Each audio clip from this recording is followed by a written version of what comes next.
Hello and welcome. My name is Sam Stewart. Today I have with me Chris Taylor, number 7 on the men's Hurricane soccer team. Chris, how you doing today? Doing great. Good to be here. We're definitely glad to have you. So first and foremost, let's start off. Tell me about your high school career playing some soccer. Well, grew up in Oklahoma City, played at Cassidy, real small, graduated with 75 individuals, and so in playing there, the quality wasn't so high. I was the only club player on the team, so it was quite different from now and from club soccer as well, but especially now with the much higher level of play that goes on. Well, you came here your freshman year and you started every single game, all 20 games. So obviously playing for a small team really didn't slow you down at all. Yeah, I guess so. I mean, I played a lot of club soccer, so that helped me out. Played ODP and regional stuff, and so it wasn't so much the high school that was a lot of fun, but mostly I developed in club soccer and the youth programs in Oklahoma City. All right. Well, not only did you start all 20 games your freshman year, but also all 23 games your sophomore year, and all 22 games your junior year. But now, tell me about the injury.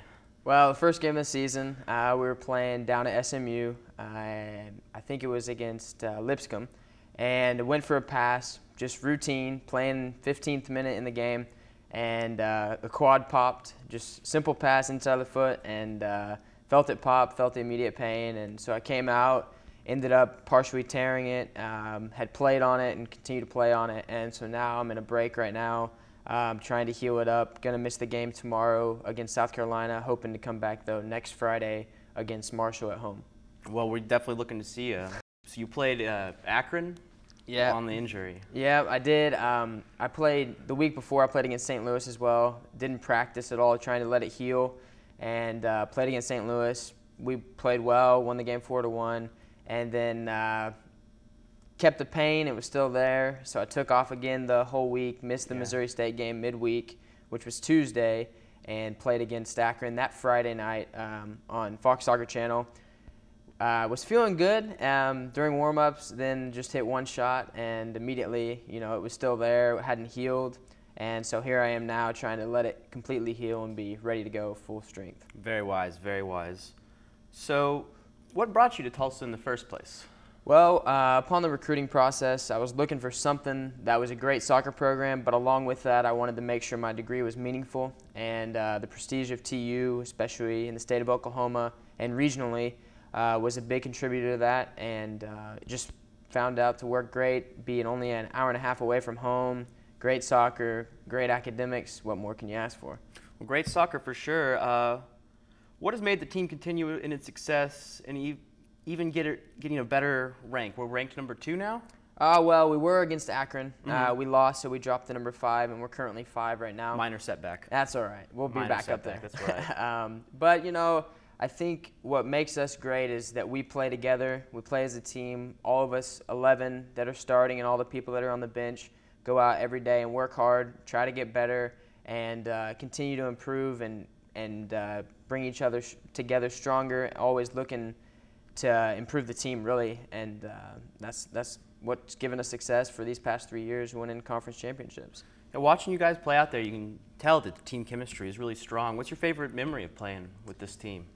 Well, for sure, all the conference championships, but I would have to say the run last year in the NCAA tournament, going through here at home. Actually, we played in the second round, the third round, and then made it to the Elite Eight against Akron. But it was a great run. We played well. We learned a lot, and we're going to bring those things through this year and continue to improve and hopefully make it to the Final Four and hopefully win a national championship. Well, I'd love to see that. Yeah, because it was only the second time in school history that TU has made it to the quarterfinals. That's really impressive.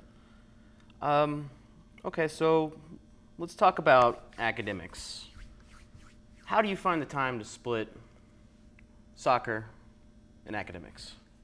Well, upon coming in, we did the study hall hours. We had 8 study hall hours we had to go to a week, which helped. It's great to get in there and to make sure that everyone's studying.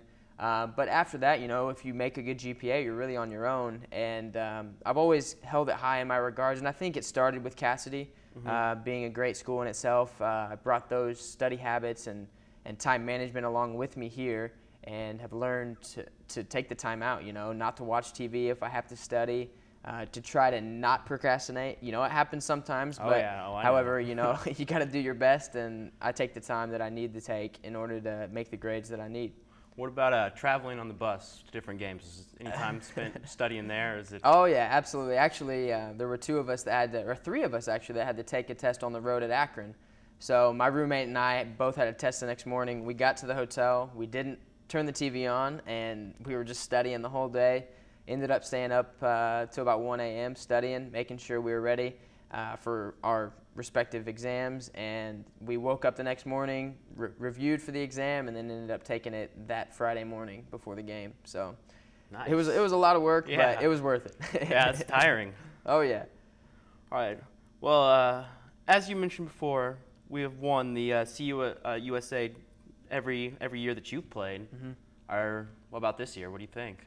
Looking good. You know, we had a minor setback at Akron, but Yeah. I think there's a lot of things we came out of that learning, how to possess the ball better, how to press better, all the different things that we need to do as a team that we can use for the rest of the season. We've learned a lot from them, and you know, they were the #1 team in the country, and they showed it. But we're hoping to get another opportunity at them to knock them off for sure. Yeah. Is there any other teams you guys are looking out for besides Akron? Well, there's a game. Well, tomorrow night is a game against South Carolina, who's currently 20th in the polls, and then we play at SMU, who's currently 9th in the polls, and those are both Conference USA season games. So those are obviously big games, but really every game that we approach has to be the mentality that we can't lose, that everything we have to do is to get the result and to get the win and move on. One game at a time. One game at a time, moving on to the conference championship, and then moving on hopefully to the NCAA tournament. Very nice. So, out of your whole career here, what would be your favorite win? Favorite win? Well, we've had a number of come-from-behind wins. I remember distinctly my freshman year. We had won conference regular season, playing at UAB, playing Florida International in the conference championship. We go down, I think it was 1-0, and tie it up 1-1, end up tying it back 2-2.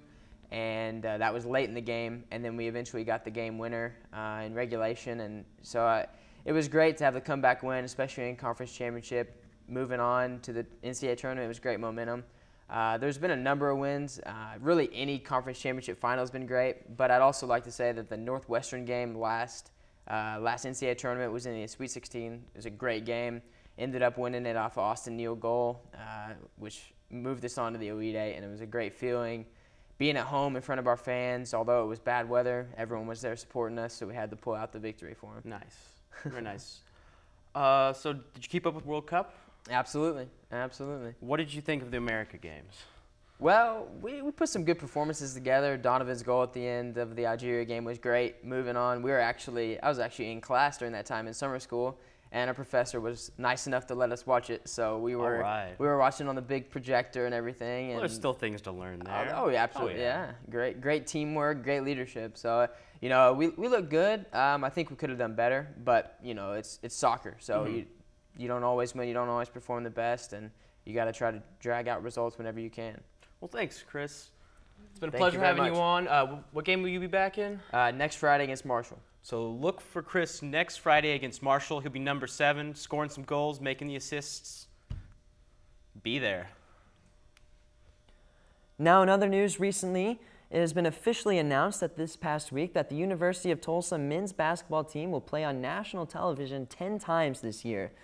They will appear on ESPN 4 times and CBS College Sports Network 6 times. And the most exciting news is for the 2nd season in a row, the TU men's basketball team will be part of ESPN's 24-hour basketball on November 16th as the Hurricanes take on their crosstown rival Oral Roberts. A few of the other big games include one against Oklahoma State on December 8th and probably the Hurricanes' biggest CUSA matchup in Memphis on February 2nd. Overall, this is great news for Tulsa fans who have a chance to watch their team and catch a lot more Hurricane basketball. And now, what you have all been waiting for, time for the Hurricane Warning Top Play.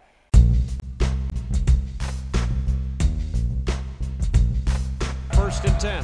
Padron has the snap, back to pass, looks left, now throws left, and it is intercepted at the 15-yard line by Dexter McCoyle of the Hurricane. His 4th career interception interception, his third interception of the season. A one-handed grab by Dexter McCoyle, and TU has the ball. Wow, what a huge play that was. Super impressive. I've rarely seen athleticism on that level. The talent involved. I could watch that play over and over and over again, 100 times over. But anyway, before we get to our closing segment, we would like to congratulate Hurricane volleyball player Tyler Henderson for 45 kills against SMU, which not only set the Tulsa record and tied the Conference USA records, but are the most kills in NCAA since they adopted the 25-point sets. For those of you who are not familiar with the volleyball jargon, 45 kills does not mean that Tyler Henderson murdered 45 SMU volleyball players. They're all quite fine, but probably upset over the defeat. It's quite an accomplishment. Now, I'd like to bring you to what we here call the closing segment, because it is the end of the show in the closing segment.